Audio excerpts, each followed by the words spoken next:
네, 반갑습니다. AP투자연구소입니다. 자, 9월 20일 오늘의 마감 증시 같이 한번 살펴보도록 하겠습니다. 코스피는 0.52% 상승 마감하였고요. 코스닥은 1.12% 강세를 보였습니다. 이제 외국인 같은 경우는 코스피, 코스닥 조금 상반되는 수급 동향을 보였지만 기관은 양대 시장 모두 매수를 했어요. 특히 코스피의 경우는 3천억가량 꽤 괜찮은 거래대금 매수를 하면서 오늘 좀 증시 상승을 견인한 부분이 있었다. 기본적으로 좀 살펴볼 수가 있겠는데 사실상 좀 분봉으로 따져본다라고 하면은 시초가 이후에 잠깐 강세를 보이다가 이후 추가적인 상승이 막 나오진 못했어요. 코스닥도 그렇고 코스피도 그렇고. 그래서 오전 중에 강세를 보이다가 좀 혼조세를 보이면서 상승 마감하였다 살펴볼 수 있겠습니다. 저는 근데 개인적으로 오늘 상승에 증시 방향성 길로를 잡는 데 있어가지고 오늘 상승에 큰 의미를 부여할 수는 없다고 생각이 들어요. 일단은 전일 뉴욕 증시, 미국 증시가 다 반등을 하는 추세였죠. 어떤 내용을 가지고 반등을 했냐? 무언가 지금 증시에 껴있는, 증시에서 바라보고 있는 이슈, 상황들에 대해서 무언가 불확실성이나 악재가 해소된 게 아니라 최근 낙폭이 좀 컸잖아요. 국내 증시도 그렇고 미국 증시도 그렇고 낙폭이 컸는데 거기에 대해 가지고 그냥 좀 반발 매수세가 유입이 된 하루였다. 반발 매수세가 유입이 된 하루였다. 이 정도 모멘텀을 좀 살펴볼 수 있는 거기 때문에 그냥 기술적인 반등 정도로 좀 생각을 하는 게 현명하지 않을까라고 저는 여겨보고 있습니다.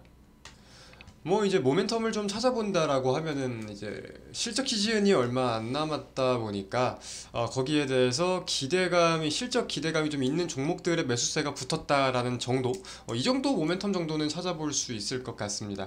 다만 이제 내일 모레 새벽에 22일이죠. 22일 새벽에 FOMC 결과가 발표가 돼요. 금리 인상의 폭, 뭐 0.75%포인트 혹은 1.00%포인트 둘 중에 하나겠죠. 지금 시장에서는 거진 이 자이언트 스텝의 무게가 좀 맞춰져 있는 상황이긴 한데 여기에 이 이후의 방향성을 우리가 좀 주목을 할 필요가 있는 거지. 사실상 그 전까지는 FOMC를 앞둔 관망 혹은 경계 심리가 좀 더 강하기 때문에 우리가 큰 의미를 찾아보기 힘든 움직임들인 것 같다 생각을 합니다. 그래서 많은 분들이 0.75%포인트 인상을 하면은 우리가 알고 있던 내용이기 때문에 큰 악재가 아닐 것이다. 1.00%포인트는 악재일 것이다. 이런 식으로 생각을 하시는 분들이 좀 많은 것 같은데 저는 좀 사실은 둘 다 불안해요. 이제 미국 대형 증권가들 예상치를 보면은 대부분이 자이언트 스텝이고 노무라 증권인가? 1.00%포인트를 예상한 곳은 노무라밖에 없다고 제가 좀 확인을 했었습니다. 물론 시장 예상치보다 더 큰 폭의 인상을 시킨다는 거에 대해서 시장에서 악재 풀이를 할 수 있는 가능성 당연히 따져봐야겠고요. 0.75라고 해도 결국 우리가 같이 봐야 되는 게 CPI인 거잖아요. 이 CPI에 대해서 물가가 어떤 상황인지 생각을 해보고 거기에 대해서 금리 인상에 대한 폭이 정해지는 건데 저는 이 물가에 대한 우려감이 좀 계속 있다라고 생각을 하기 때문에 그 생각이 들어요. 왜냐면은 계속해서 하락 수순을 밟으면서 이제 국제 유가가 전쟁 이전 수준으로 좀 돌아왔어요. 돌아와가지고 지금 추가적인 하락을 보이기보다는 그 자리 근처에서 좀 횡보하는 모습을 보이고 있는데 이제 중국의 코로나 봉쇄 정책이 풀리는 움직임들이 보이다 보니까 그리고 바이든 대통령도 이제 코로나는 끝났다 그런 언급을 했죠. 그러면서 뭐 리오프닝 관련주들이 강세를 보이기도 했고 뭐 바이오 관련주가 약세를 보이기도 했고 미국에서 그러다 보니까 이런 민간 소비에 대한 내용, 뭐 여행에 대한 내용, 수출 수입에 대한 내용, 각종 경제 지표가 살아날 수 있는 가능성을 따져봐야 되겠다라고 생각이 들기 때문에 저는 그러면은 다양한 기초산업군들 그리고 유가의 수요가 늘어날 수 있는 내용들에 대해서 생각을 해보면 유가가 다시 상승을 할 수 있고 당연히 그러면은 물가에 대한 우려감, CPI에 대한 우려감도 우리가 다시 가져야 되는 게 아닐까. 그리고 어제 말씀드렸던 고용지표, 서비스업 부분에 대해 가지고 팬데믹 이전과 비교해 봤을 때 수요는 많은데 인력 시장에서 못 따라간다. 사람이 많이 부족하고 임금이 많이 올라간다. 그런 부분이 물가 상승을 견인하는 데 요소로 작용하고 있다. 이런 점까지 좀 살펴볼 필요가 있다고 여겨지거든요. 그래서 저는 0.75%포인트 인상 이후에 다음 FOMC 뭐 연준에서 이번에 포워드 가이던스를 제시할지는 모르겠어요. 그러니까 미래 방향성에 대해서 예측 좀 전망을 제시할지는 모르겠으나 여기서 한 번 더 우려감 깊은 발언을 한다면은 이것 또한 우리가 악재로 받아들여야 된다고 생각이 듭니다. 물론 여기서 좀 이제 완화적인 모습을 밝힌다고 하면은 증시에서 호재풀이할 수 있겠지만 반대의 경우도 따져볼 필요가 있다라고 생각을 하고 있습니다. 그리고 오늘의 특징주들도 좀 살펴보도록 할게요.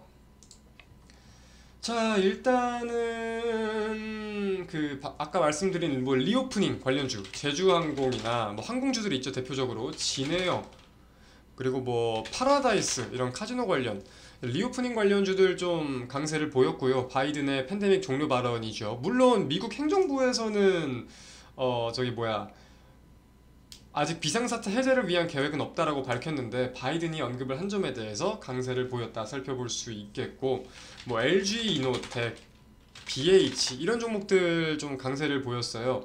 아이폰 14 시리즈에 대한 기대감인 건데 전일 미국 증시에서 애플도 3% 가까이 되는 강세를 보였죠. 그래서 애플이 폭스콘의 아이폰 14 라인을 아이폰 14 프로 라인으로 전환하도록 요청하도록 알려졌다, 이런 내용이 알려지면서 좀 강세를 보인 것 좀 살펴볼 수가 있겠고요. 건설주들도 좀 강세를 보였습니다. GS건설, 뭐 현대건설 이런 종목들 좀 찾아볼 수 있겠는데, 이제 언론에 따르면 좀 재건축 규제 완화에 대한 기대감인 것 같아요. 오세훈 서울시장이 정비산업인 이 신속통합 기획을 신청하며 재건축에 나선 여의도 시범아파트가 있어요. 그게 최대 65층으로 탈바꿈할 것으로 알려지면서 이제 기존에 논의됐던 재건축안보다 더 층수가 높아졌다, 이러면서 규제 완화에 나선 것으로 해석이 되면서 좀 관련주들이 강세를 보이는 흐름이었습니다. 그리고 이제 로봇 ETF에 이어가지고 뭐 로보로보, 또 레인보우 로보틱스, 뭐 스맥 이런 로봇 관련주들도 좀 관심을 보이고 시장에서 상승을 보이고 있어요. ETF 이후에 또 미국 인플레이션 감축 법안에 좀 수혜가 될 수 있다는 전망이 나오고 있는 상황이죠. 그래서 강세를 보이고 있는 내용 체크해 볼 수 있겠고, 오늘의 증시 영상은 마치도록 하겠습니다. 감사합니다.